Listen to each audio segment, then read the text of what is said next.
না সবাই মানে বিনোদন ভাই, ভিডিওটা তুই একটু গাড়ি দেখেন। খেয়ে মদ চালাইছিস। মদের ডাবাতি দিলাম, হেলমেট কই? আগে কইছিলাম গাড়িটা মাথায় দিয়ে হেলমেটটা চালা। একটা গাড়ি ঘুরি সারুন যেত না। না সবাইরা হ্যাঁ? কিন্তু ভাই যেই বিনোদনের গাড়িটা জন্য যাইবো ওটা নিয়ে সেরা রে, গেছে, চুপ কইরা লাইসেন্স মানুষকে মেসেজ অনেক বাইরে তুললো। হাসায়। আনে হুকুম দিলে বাইরে ঠ্যাঙ্গে ঠ্যাঙ্গুরি ভাঙ গেলামু।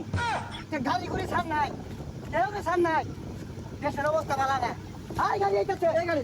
আয় হাবিলদার, হাবিলদার। এই গাড়ি। ওই সেকা বাইক ধরার লেগে দেয়া যা হুইয়া পড়ছে একবারে। কি হইছে? আন্নে রে কি হইছে? এই হাবিলদার, এরা স্টপ। সারোটা এরা স্টম হবো না, এরা হিম হবো। ঠিক আছে। হ্যাঁ? গাড়ি কি উল্ফে তুলে দিছি? দিছে না তো? তাহলে এত কি আর অ্যারেস্ট মেরেস্ট? হরেন দাদা ভ্যান গাড়িতে হরেন আছে, তাও দে। হ্যাঁ মাতাল বাদ দেন। হরেন তো দিছে।